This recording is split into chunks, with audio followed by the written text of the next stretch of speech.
Bonjour à tous, rien ne va plus au sein de la Commission européenne, au plus haut niveau. Panier de crabe, ils se détestent. Là, c'est la crise. Alors non pas qu'ils ont des différences de fond, mais non, ce sont les mêmes. Il faut tous les virer et il faut sortir la France de l'Union européenne. C'est le Frexit, bien évidemment, nous libérer. Non, euh, Thierry Breton, le commissaire européen, a voulu faire le malin contre la liberté d'expression. On a parlé de l'affaire Musk, cette lettre, juste avant l'émission avec Donald Trump. Mais ça crée une tempête au sein de la Commission européenne. Et finalement, vous allez voir qu'il pourrait y avoir une victime par ricochet qui s'appelle Emmanuel Macron. Ça révèle le vrai visage de l'Union européenne au monde entier comme jamais, on va en parler. Et ça pourrait même faire finalement les affaires de Musk et donc du réseau social X et de sa liberté d'expression. On va en parler également.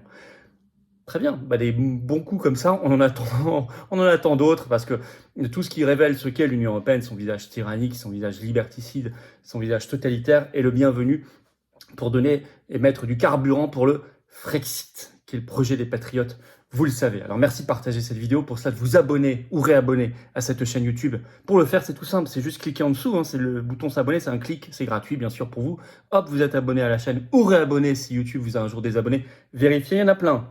Hop, vous ne savez pas, vous étiez plus abonné. Hop, il suffit de se réabonner, merci beaucoup. Plus vous êtes abonné, plus les vidéos sont automatiquement recommandées, elles circulent mieux, elles touchent des personnes qui vous découvrent, et vous en profitez pour appuyer sur la petite cloche à côté, comme ça vous êtes notifié automatiquement dès qu'il y a une nouvelle vidéo sur la chaîne.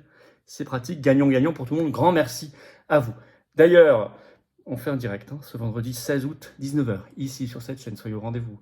Il n'y aura pas de langue de bois, pas de sujet interdit, je prends toutes vos questions en direct, on regarde toute l'actualité française et mondiale la plus explosive, en direct, on la commente ensemble. Il n'y a pas de vacances pour les directs, et surtout pas tout ce qui se passe dans le monde entier. On a beaucoup de choses à voir ensemble. Soyez là, à 19h sur cette chaîne pour notre grand direct ce vendredi 16 août. Évidemment, les assises de la souveraineté le 14 septembre à Arras, c'est ouvert à tous, adhérents comme non-adhérents. Il y a le lien d'inscription. Tardez plus, sous la vidéo en description, tardez pas parce que ça part à toute vitesse. Ces inscriptions pour Arras, c'est un énorme succès. Ça sera largement le plus grand événement souverainiste jamais organisé en France. Il y a plus de monde que notre congrès d'Arras en 2023, c'est dire. Donc, inscription, tardez pas. Ouvert à tous, bienvenue. Allez, je vous attends, patriotes. J'ai vraiment besoin de vous. Voilà, je vous le dis, beaucoup le comprennent, beaucoup l'ont compris, je les en remercie. Je leur dis bienvenue pour ceux qui ont adhéré, ou bravo pour ceux qui ont fait un don au mouvement.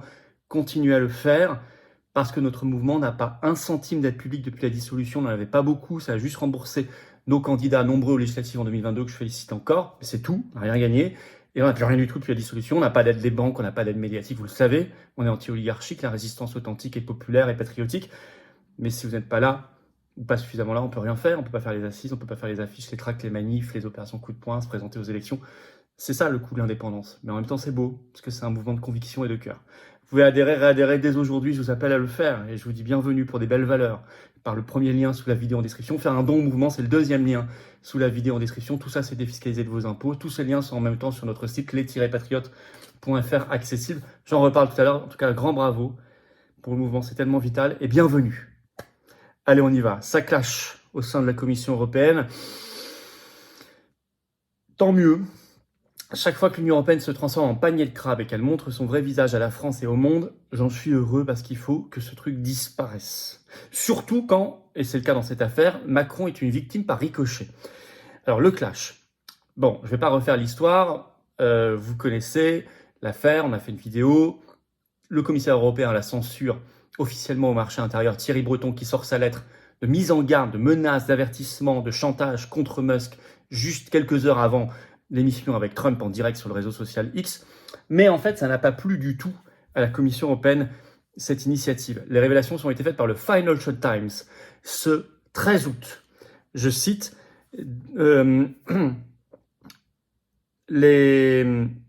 Bruxelles critique, c'est le titre. Bruxelles critique Thierry Breton pour sa lettre contre Elon Musk. L'avertissement du commissaire européen au marché intérieur adressé aux propriétaires du réseau social X n'a pas été approuvé. Ça, c'est le chapeau de l'article du Financial Times qui révèle tout. Alors, c'est repris beaucoup dans toute la presse française et dans toute la presse à l'étranger. Par exemple, Le Monde, le 14 août, a sorti un article, le titre « La Commission européenne prend ses distances après la mise en garde de Thierry Breton à Elon Musk ». Je vais vous citer un petit extrait. Le timing et la formulation de la lettre n'ont été ni coordonnés ni convenus avec la présidente de la Commission européenne, Ursula von der Leyen, où le collège des commissaires a déclaré Ariana Podesta, porte-parole de la Commission européenne. La précision n'est pas anodine et sonne comme un désaveu du moment choisi par M. Breton pour hausser le ton, alors que Bruxelles retient son souffle en vue du scrutin américain. Par ailleurs, la Commission européenne, autre signe qui a un gros problème, n'a pas défendu Thierry Breton suite à la réponse, je vous en avais parlé, on va dire insultante, drôlissime moi je trouve, d'Elon Musk sur le réseau social contre Thierry Breton. La Commission européenne n'a pas pris la défense de Breton. Je cite un autre extrait du Monde. Chargé de faire appliquer le règlement européen DSA, M. Breton n'était pas tenu de faire approuver son message par Ursula von der Leyen ou les autres commissaires. L'acte en question était une lettre politique rappelant à la plateforme ses obligations, a précisé son cabinet, insistant sur le caractère de test conféré par M. Musk à cet entretien à grande audience, ce qui justifiait un rappel des règles. Mais le malaise au sein de la Commission européenne est palpable, je cite. D'ailleurs, l'exécutif européen n'a pas défendu Thierry Breton face à l'insulte d'Elon Musk qui a invité le commissaire à aller se faire, etc. Ça, c'est un autre signe, parce que normalement, ils le font systématiquement. Ils mettent un message, solidarité, ils sont indignés, etc. Là, rien, silence radio. Pourquoi ? Alors, non pas que Ursula von der Leyen ou d'autres seraient, eux, des amoureux de la liberté d'expression face aux censeurs que serait Thierry Breton. Ils sont tous censeurs. Ils ont tous fait le règlement européen DSA, dont je rappelle quand même, au passage, qu'aucun eurodéputé français, de LFI au RN, en passant par tous les partis politiques français, aucun au Parlement européen en octobre 2023 n'a voté contre ce règlement européen de censure DSA, je le rappelle, aucune eurodéputé français, je le rappelle. Mais là, c'est pas qu'Ursula von der Leyen sur le fond est en désaccord. Le problème, c'est que Breton a fait une grosse erreur. Ça montre le vrai visage de censure de l'Union européenne, parce qu'on parle plus que de ça partout. Le signe, c'est qu'au moment où j'enregistre cette vidéo, et ça va continuer de grimper, la lettre que Breton adresse à X et qu'il a mis à Musk et qu'il a mise sur le réseau social X en est déjà à 93 millions de vues rien que sur son compte à lui.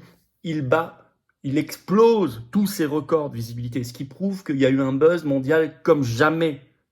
Or, c'est une lettre qui montre le caractère de censure, de tyrannie de l'Union européenne. C'est pour ça que la Commission est furieuse d'abord. Ensuite, il se passe la pire des choses pour elle, c'est qu'elle est accusée d'ingérence dans des élections étrangères, en l'occurrence ici l'élection présidentielle américaine. Or, la Commission européenne, vous le savez, ne passe sa vie à accuser d'ingérence dans les élections étrangères, 3 petits points, la Russie. Normalement, c'est la Russie qui est accusée. Or ici, l'arroseur arrosé, c'est la Commission européenne, l'Union européenne qui est accusée d'ingérence. Les équipes de Donald Trump ont parlé d'ingérence dans les élections américaines. Et la Commission européenne, on voit bien, elle est en panique, elle veut se défendre là-dessus. Je vais citer un autre extrait du Monde. La Commission européenne a refusé cependant de commenter cet événement en particulier. Le DSA fournit un cadre général dans lequel les très grandes plateformes doivent opérer, et cela va bien au-delà des cas spécifiques, a précisé donc la porte-parole Ariana Podesta, et d'ajouter que la lettre de Thierry Breton ne voulait en aucun cas interférer avec les élections américaines. L'Union européenne n'interfère pas dans les élections, précise la Commission européenne.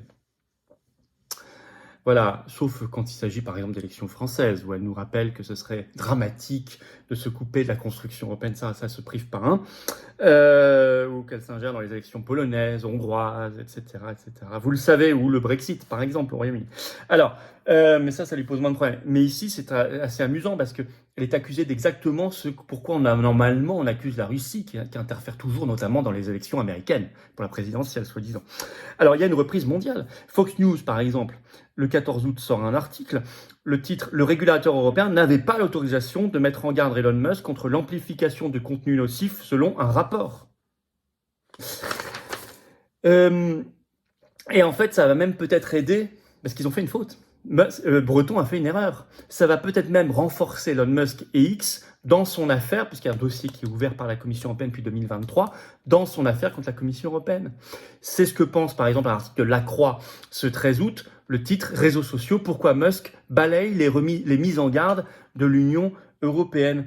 Je vais vous citer aussi parce que Musk a autre chose dans sa manche. Je vous cite un extrait. Sans compter qu'Elon Musk n'est pas seulement à la tête du réseau social.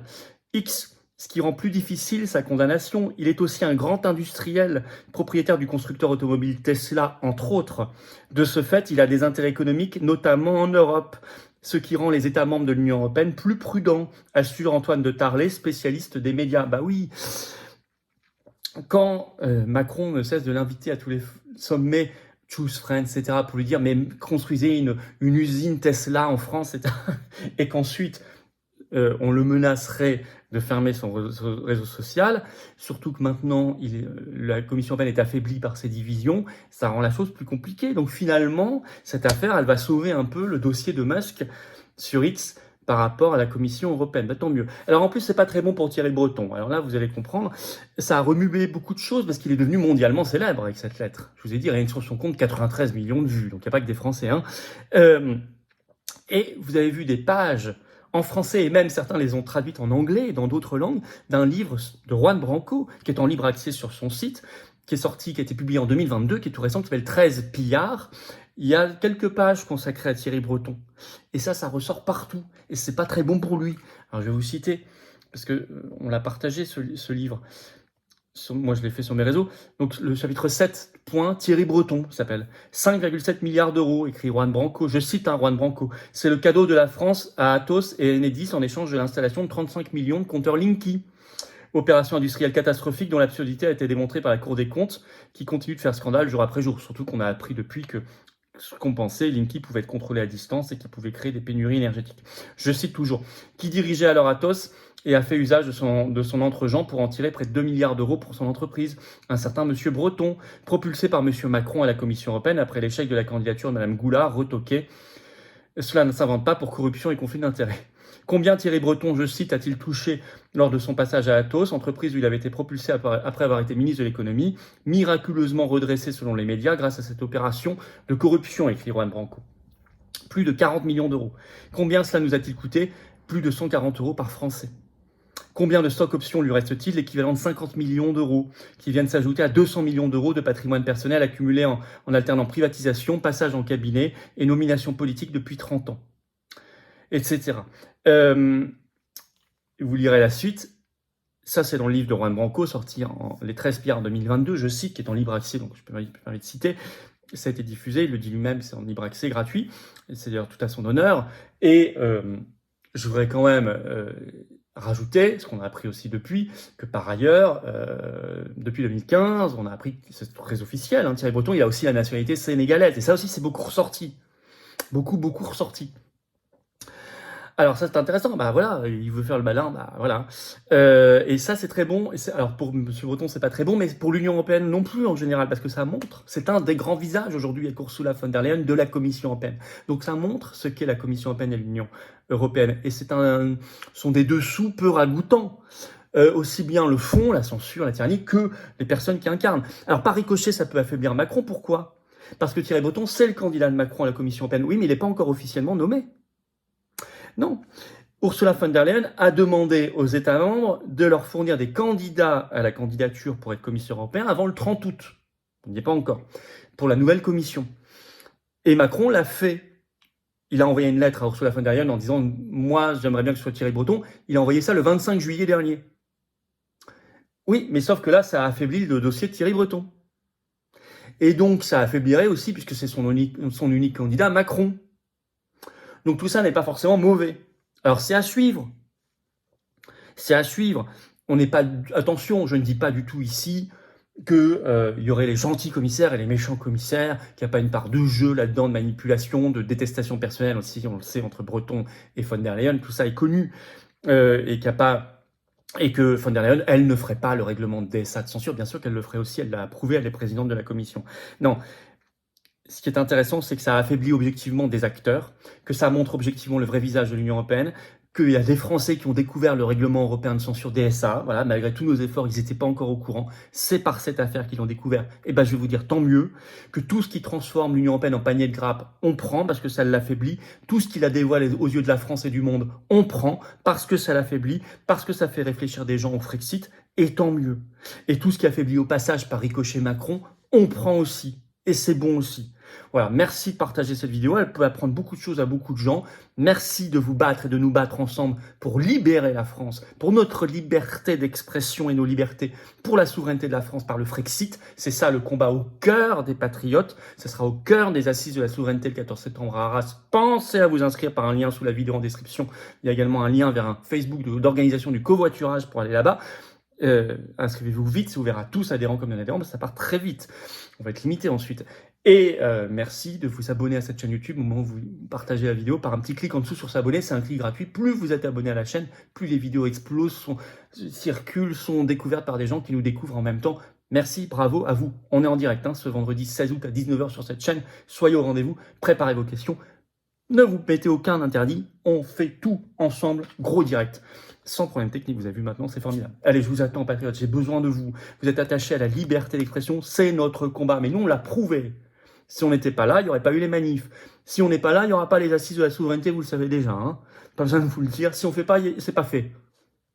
Parfois, c'est très regrettable. Ça veut dire qu'il n'y a pas d'autres acteurs qui font d'autres choses.